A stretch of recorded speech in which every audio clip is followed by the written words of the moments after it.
Sou Rosa Kokotsuki, coordenadora do NEBIL Rio. Em primeiro lugar, gostaria de agradecer profundamente, em nome do NEBIL, a DJ pela oportunidade. O objetivo da nossa atuação é estudar os assuntos relacionados à bioética. Por isso, a filosofia humanística do presidente Ikeda é o norte da nossa pesquisa e todos os anos estudamos a proposta de paz que ele escreve e envia à ONU. Hoje, pretendemos estudar junto com vocês a proposta de paz de 2020, denominada Rumo ao Nosso Futuro Compartilhado, construindo uma era de solidariedade humana. Então, eu sou Jeane Machado, sou membro do Núcleo de Estudos de Bioética, e sob a liderança da Rosa aqui no Rio, e outras atividades também, que participo há 30 anos nessa HCAI, e fico muito honrada de poder conversar com vocês e estudar esse tema tão importante, né, que são os ideais do nosso mestre, explanados, e que ele coloca todo ano lá na ONU, né? Então, Rosa, por que o presidente Ikeda envia anualmente essa proposta de paz para a ONU? Na proposta, você tem temas que são relacionados com questões globais, né? Conflitos mundiais, meio ambiente, refugiados e outras matérias que são tratadas pela ONU, né? A ONU tem vários setores, né, que tratam desses assuntos. Qual a importância desse conhecimento na minha vida? E qual a importância desse conhecimento na vida dos nossos membros? Bem, em primeiro lugar, Taisaki Ikeda é um defensor que busca em todas as suas ações promover a ideia de um mundo sem guerras, baseada na construção de uma paz perene, uma paz que parta de cada ser humano, uma paz que seja o pilar de uma civilização edificada a partir do humanismo e do altruísmo. Então, suas propostas anuais, desde 1978, tornaram-se referência para dezenas de pensadores do mundo, que, assim como Ikeda, acreditam na possibilidade de uma paz perene baseada na reforma do ser humano. Conforme suas palavras, expressa na proposta de paz de 2011, que diz: amplo futuro de ilimitada energia, esperança, coragem e sabedoria abre-se diante de nós quando atendemos ao chamado para ampliar nosso infinito potencial humano. Na proposta de paz de 2020, o presidente Ikeda inicia destacando alguns pontos, e ele diz: a primeira coisa que gostaria de abordar é o islamismo é o estado de maior tensão entre os Estados Unidos da América e da República Islâmica do Irã, que continua desde o início do ano. Outro ponto é que o nosso mundo passou por uma série de eventos climáticos. O ano passado registrou recorde de ondas de calor na Europa, Índia e em outros lugares. Além disso, supertufões e chuvas torrenciais provocaram inundações em todo o mundo. O caos causado pelos enormes incêndios na Austrália continua, né? Então, a mudança climática é mais do que uma questão ambiental no sentido convencionalmente compreendido. Representa uma ameaça para todas as pessoas vivendo na Terra, agora e nas gerações futuras. Assim como as armas nucleares, um desafio fundamental sobre o qual o desastre da humanidade depende. Então, a gente pode compreender que, com base no princípio do Eixo Fune, inseparabilidade de ser e ambiente, tudo que acontece no mundo, decorrente ou não das ações humanas, repercute em todos nós. A proposta de paz é um documento, né, que orienta a sociedade atual no sentido de respeitar a dignidade da vida, na sua profundidade, a fim de buscar ações equilibradas e harmônicas entre os povos, na busca de uma vida melhor para todos nós nesse planeta. O estudo desse documento, juntamente com a nova revolução humana e das cartas de Nichiren Daishonin, que são os Goshos, devem ser buscados por nós para nos aperfeiçoarmos como seres humanos. Nessa proposta de 2020, Ikeda Sensei estabelece os elementos necessários para forjar uma ação solidária que seja robusta sob a perspectiva de 3 compromissos e 4 propostas concretas. Os compromissos são, primeiro, não deixar ninguém para trás. Aí é para lembrar que por trás dos números existem histórias e pessoas. Quanto mais vulneráveis elas são, mais expostas estão às mudanças climáticas e aos demais perigos e tragédias atuais. O desafio da construção. Em vez de focar apenas nos problemas e na crise, e ficar todo mundo, né, discutindo, né, a crise, os problemas, construir modelos possíveis de um futuro melhor, planejar caminhos práticos de ação conjunta para se chegar a tal futuro. E a ação pelo clima, liderada pelos jovens. Ao apresentar os jovens como força propulsora da época e do futuro, é reforçada a importância não só de incluí-los em todos os processos de diálogo das Nações Unidas, mas como permitir que eles tomem a dianteira na proposição e realização de projetos globais e locais. Os jovens têm que liderar essa questão. Além dos compromissos, o Dr. Ikeda apresenta 4 propostas concretas para a criação de uma sociedade global sustentável. Primeiro, construir apoio para o TEPAM. Então, o TEPAM eu gostaria de falar um pouquinho, porque é uma sigla, né? E as siglas a gente tem que compreender.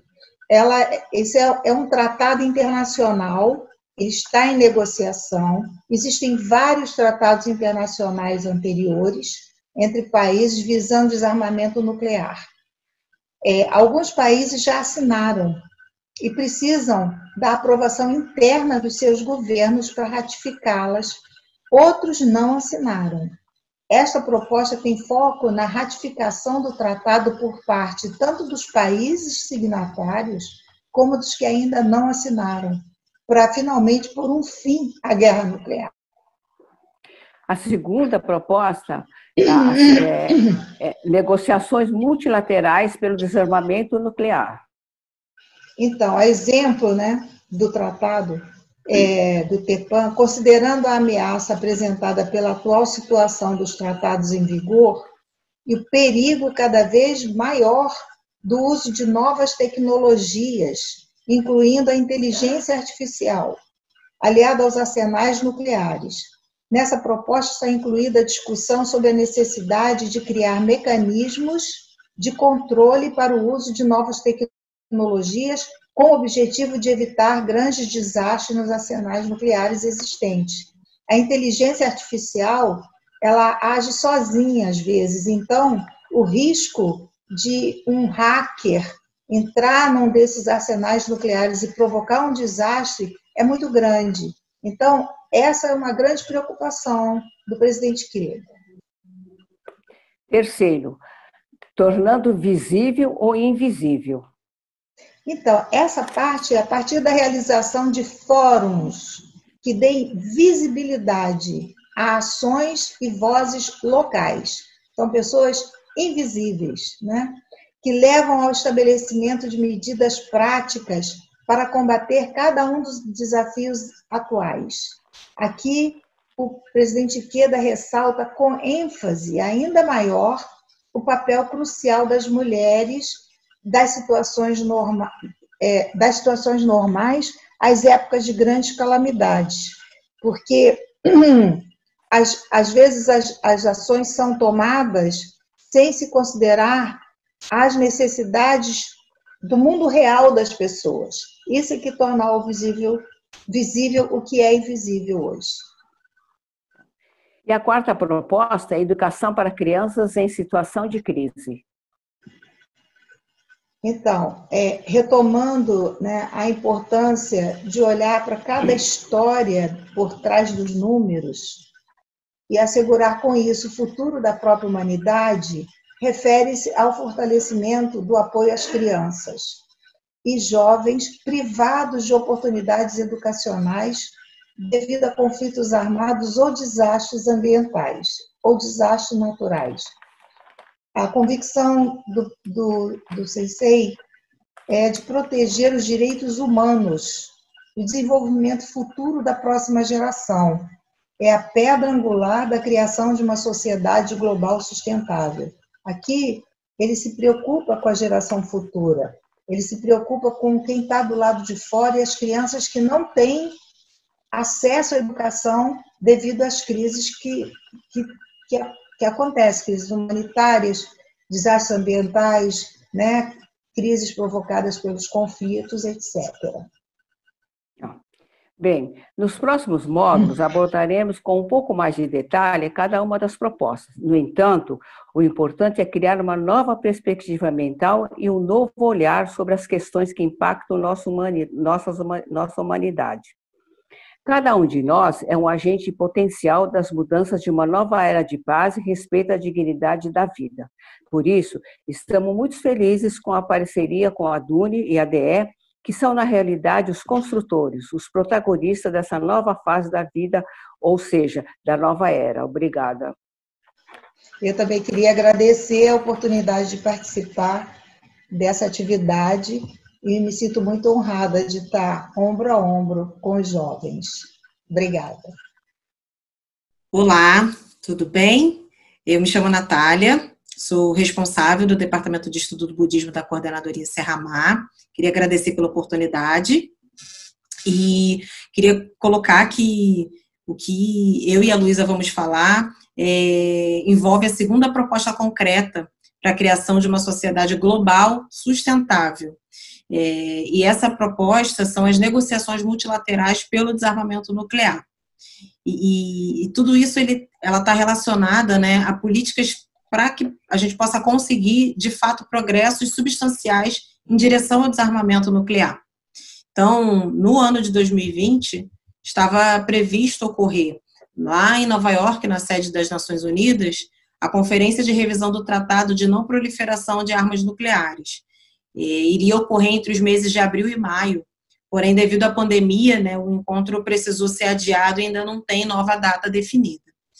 Então, essa conferência, ela costuma resultar um relatório final, e a proposta do Ikeda Sensei é a inclusão de 2 acordos nessa declaração final, onde o primeiro acordo ele é voltado ao início das negociações multilaterais pelo desarmamento nuclear, né? E o segundo acordo já envolve mais as definições sobre o uso de novas tecnologias, incluindo a parte de inteligência artificial e cyberataques.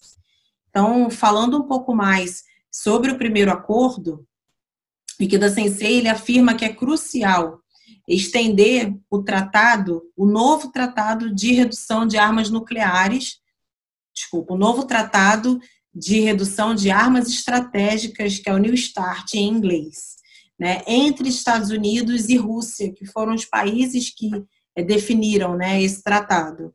E assim começar negociações multilaterais sobre o desarmamento, né? Então, fazendo a extensão desse tratado, não deixar apenas entre esses 2 países, mas envolver mais países nessas negociações.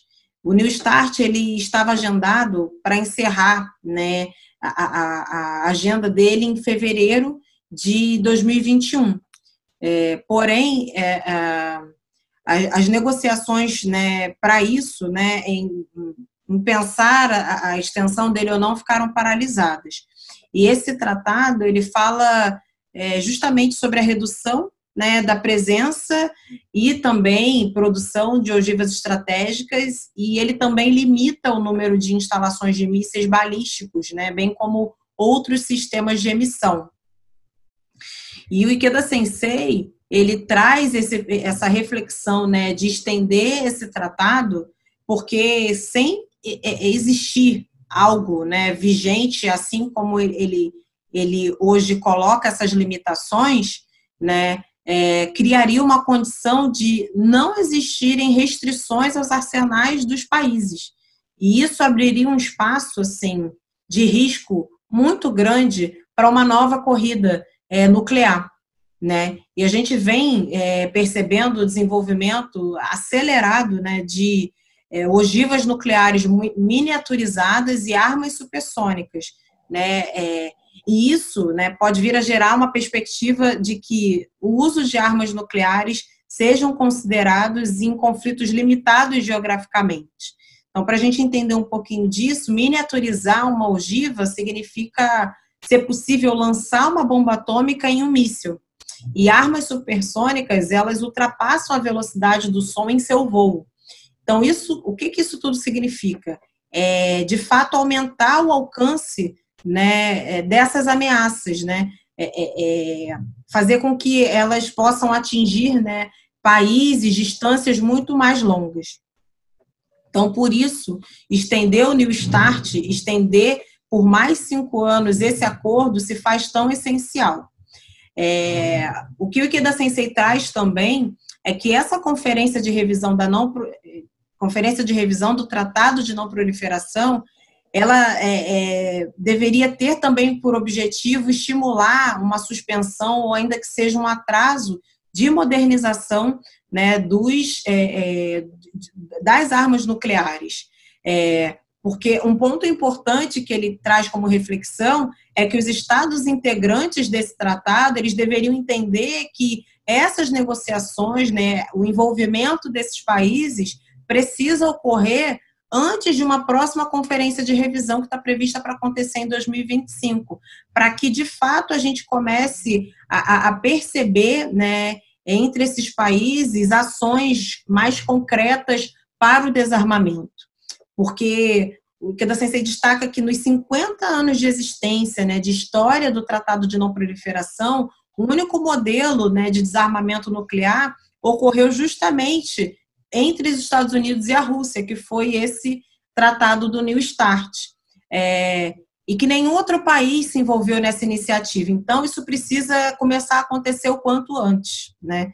E aí é importante lembrar também que o TNP, que é o Tratado de Não Proliferação, ele é o único acordo juridicamente vinculativo onde todos os países com armas nucleares, eles compartilham, né, desse objetivo do desarmamento e eles assumem o compromisso de concretizar de fato esse acordo.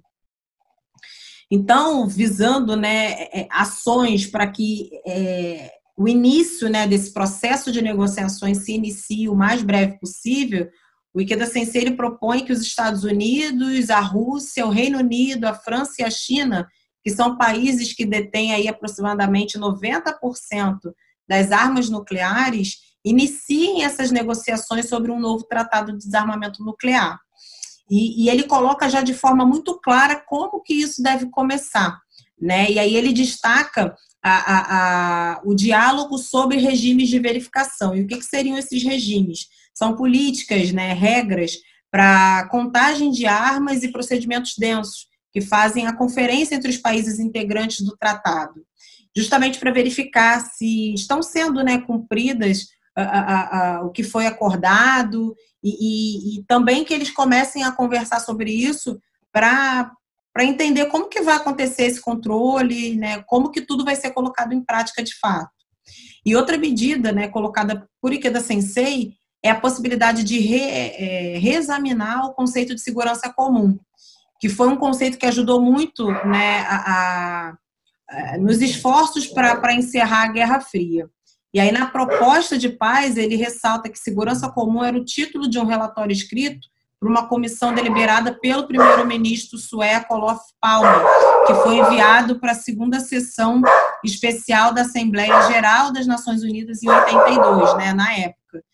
E ele coloca, né, com base na compreensão de que não há vitoriosos na guerra nuclear, o relatório ele clamava pela seguinte transformação de consciência, e ele destaca isso na proposta, falando assim: os estados não podem mais buscar segurança à custa dos outros.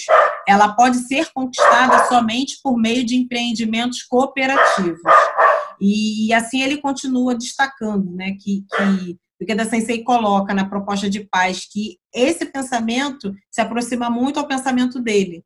porque ele escreveu uma proposta na ocasião dessa segunda sessão, onde ele coloca assim, que diante do confronto entre enormes arsenais nucleares, torna-se claro que nenhuma futura expansão do poderio militar pode, sob quaisquer circunstâncias, gerar paz autêntica, né? E então, nesse contexto, ele cita o presidente Ronald Reagan, que, em meio à tensão da União Soviética e dos Estados Unidos, acabou reavaliando e muito os pensamentos dele, né, em relação a todo esse processo. E aí ele começou exaustivamente a buscar diálogos com diversos líderes da União Soviética, e isso culminou na Convenção de Genebra com o secretário-geral Mikhail Gorbachev, em novembro de 85. Então, o Gorbachev estava igualmente, né, convicto dessa necessidade de resolver de uma vez por todas a questão das armas nucleares. E esse diálogo ele foi tão franco que levou eles a fazerem uma declaração conjunta que traz as famosas palavras, né, da seguinte frase: uma guerra nuclear não pode ser vencida e nunca deve ser travada. E aí, na proposta de paz, o Ikeda Sensei afirma veementemente que isso reflete uma forma de pensar similar à ideia de segurança comum, né, que fez com que eles assinassem, de fato, o Tratado de Forças Nucleares de Alcance Médio, o INF, em dezembro de 87. E esse tratado ele foi fundamental para o fim da Guerra Fria, né? Hoje a gente vem vendo cada vez mais crescer novamente essa tensão, né, envolvendo armas nucleares.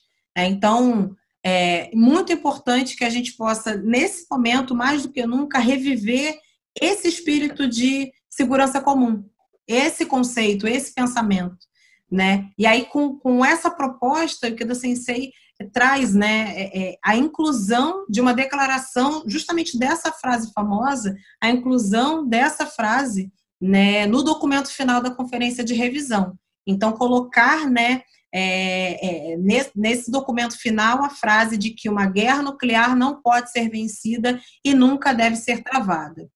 E aí ele cita também, né, uma colocação feita pelo secretário-geral e alto representante da ONU para assuntos de desarmamento,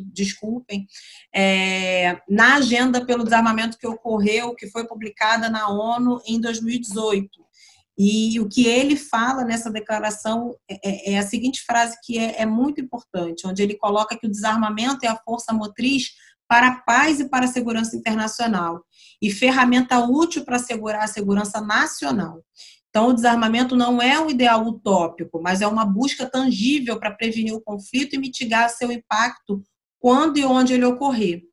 Então, o Ikeda Sensei ele conclui que é somente por meio dessas negociações, né, de fato efetivas, sérias, pensando o desarmamento nuclear, que a gente pode, assim, reduzir ao máximo essa sensação de insegurança, essa ameaça que já está mais do que iminente na nossa sociedade. Então, a gente vai ouvir agora sobre o segundo acordo, né, da proposta dentro dessa temática.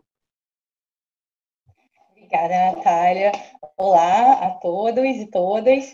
Eu vou falar sobre esse segundo acordo, né? Então, voltando onde a gente está, o Sensei faz 4 propostas na proposta de paz, né? Propostas concretas, né? De avanços para uma sociedade global sustentável. A gente está falando da segunda proposta, e essa segunda proposta é utilizar essa ocasião, que é a Conferência de Revisão do Tratado de Não Proliferação de Armas Nucleares, que aconteceria, né, em abril, maio desse ano, e foi prorrogada, para incluir 2 acordos nesse documento final dessa conferência. Então, o primeiro acordo foi falado pela Natália, né, que foi postergar o New START, que é esse tratado entre Estados Unidos e Rússia, começar as negociações multilaterais entre os principais países que possuem armamento nuclear e incluir a frase que tem esse conceito da segurança comum no relatório final também, no documento final, que é uma guerra nuclear não pode ser vencida e nunca deve ser travada. Então, agora falando sobre o segundo acordo, que é a minha parte, ele fala sobre novas tecnologias, o impacto do uso dessas novas tecnologias para uso militar, né, e uso militar nuclear. Então, o Sensei fala que as novas tecnologias podem ser muito importantes e podem ser muito benéficas para a sociedade. Tem muitos usos muito benéficos de novas tecnologias, como a inteligência artificial, a internet, o ciberespaço, mas que a aplicação militar dessas tecnologias, especialmente a aplicação militar nuclear dessas tecnologias, pode ser muito perigosa. Então, ele fala sobre a necessidade, né, de que esses 189 países que assinaram o TNP, o Tratado de Não Proliferação, e que vão discutir essa revisão, né, na próxima conferência, construam uma compreensão compartilhada sobre como essas novas tecnologias aprimoram a capacidade militar e como isso muda as características de uma guerra e pode influenciar a segurança global. Então, ele fala que uma guerra com essas novas tecnologias não é a mesma guerra que a gente conhece, né? Então, os efeitos de uma guerra com o emprego dessas novas tecnologias podem ser muito mais danosos. Então, o Sensei propõe o início imediato das deliberações sobre essa questão dentro do modelo do TNP, do Tratado de Não Proliferação.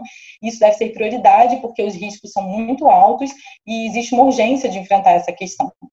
Então, ele fala de duas tecnologias, né, que precisam ser encaradas, 2 pontos que precisam ser pensados, que devem ser discutidos nessa conferência para buscar um consenso e buscar um avanço concreto em relação a esses temas. Então, o primeiro deles são cyberataques.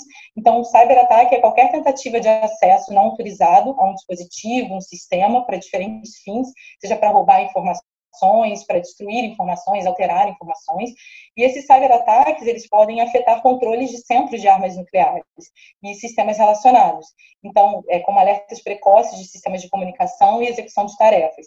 Então, o efeito de um cyberataque pode chegar, no pior cenário, à detonação de uma arma nuclear.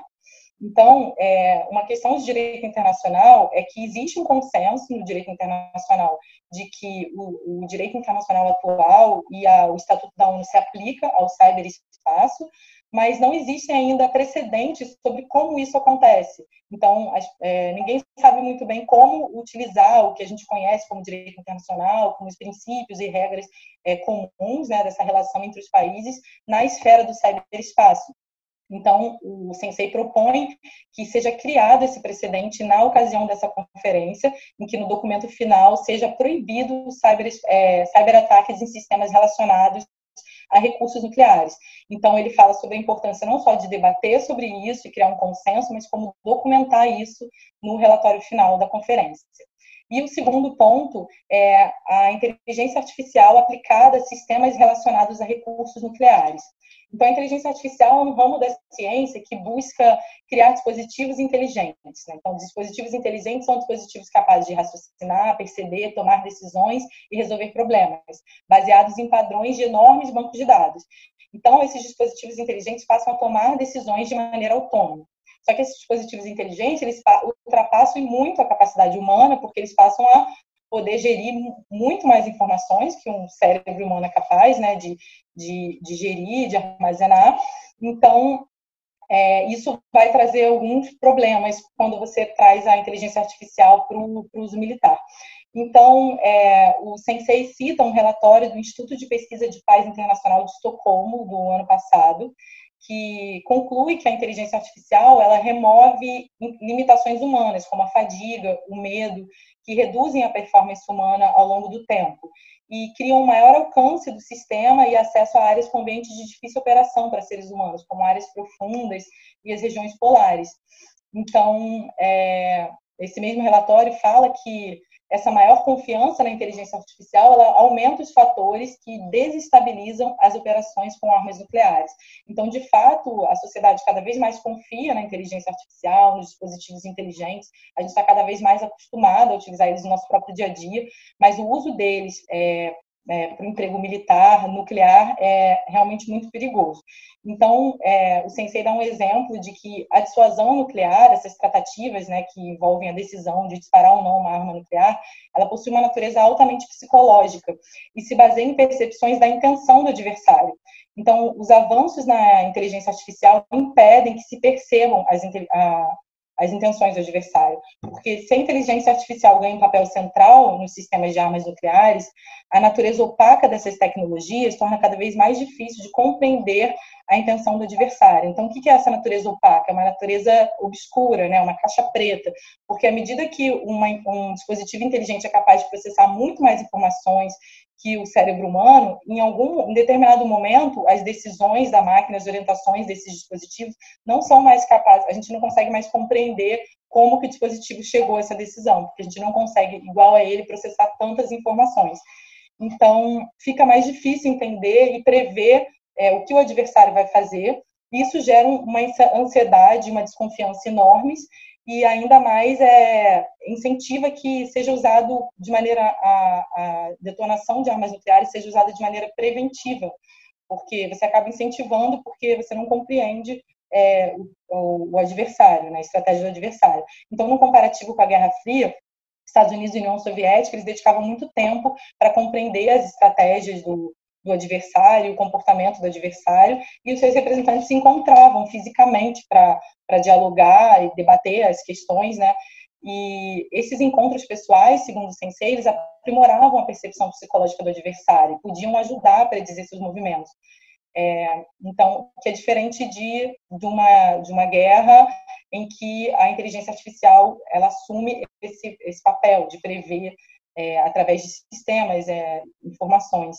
E mesmo naquela época da Guerra Fria, existia má informação, o mau funcionamento de sistemas.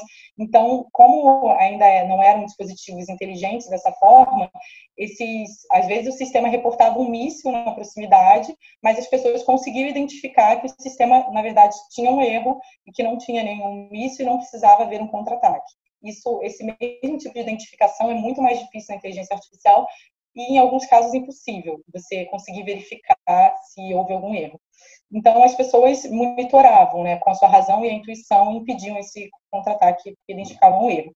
E, atualmente, né, com a possibilidade de hackeamento e falsificação maliciosa, e essa aceleração da inteligência artificial torna os sistemas mais vulneráveis, com tanto informações erradas como informações deliberadamente falsificadas, né, através de uma invasão de um terceiro ou do próprio adversário.